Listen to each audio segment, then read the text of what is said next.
দায়িত্ব গ্রহণ করেই প্রথম কর্মদিবসেই নগরীর উন্নয়নে ৬০ দিনের কর্মসূচি ঘোষণা করেছেন নারায়ণগঞ্জ সিটি কর্পোরেশনের নতুন প্রশাসক অ্যাডভোকেট সাখাওয়াত হোসেন খান। বিস্তারিত জানাতে নারায়ণগঞ্জ সিটি কর্পোরেশন থেকে সরাসরি যুক্ত হচ্ছেন প্রতিনিধি হাসান মজুমদার বাবলু। বাবলু, এই নতুন যে প্রশাসক নিয়োগ পেয়েছেন নারায়ণগঞ্জ সিটি কর্পোরেশনে, তিনি যে ৬০ দিনের নতুন কর্মসূচি ঘোষণা করেছেন সে ব্যাপারে একটু জানান আমাদের। রবিতা, নারায়ণগঞ্জ সিটি কর্পোরেশনের যিনি প্রশাসক নিয়োগ পেয়েছেন অ্যাডভোকেট সাখাওয়াত হোসেন খান, তিনি আজ প্রথম কর্মদিবসে অফিসে এসেছেন এবং শুরুতেই নেতাকর্মীরা এবং নাগরিক সমাজ থেকে শুরু করে অন্যান্য যারা রয়েছেন তারা সবাই তাকে ফুলের শুভেচ্ছা সিক্ত করেছেন এবং তিনি ৬০ দিনের একটি কর্মসূচি ঘোষণা করেছেন।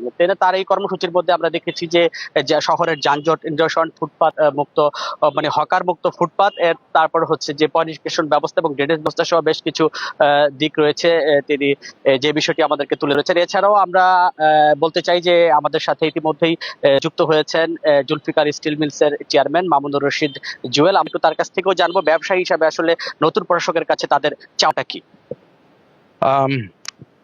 ধন্যবাদ আপনাকে।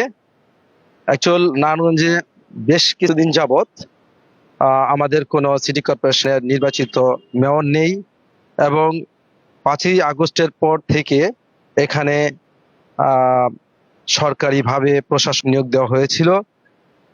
আমাদের এই নারায়ণগঞ্জ একটি বড় শহর এবং অনেক লোকজনের বসবাস এখানে।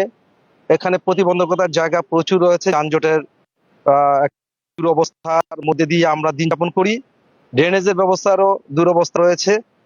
এখন যে দলীয়ভাবে যে প্রশাসককে নিয়োগ করা হলো সে একজন প্রজ্ঞাবান ব্যক্তি, আমাদের অ্যাডভোকেট সাখাওয়াত সাহেব, এবং নারায়ণগঞ্জ নগরবাসীর সকলের প্রিয় ব্যক্তি। সে কর্মঠ বটে, তার দীর্ঘদিনের রাজনৈতিক সুন্দর মতো করে সাজাবে, যেটা নাকি আমাদের সাধারণ জনগণের পাশে বাস্তবজীবী এবং আমাদের এই নগরকে আরো উন্নত করে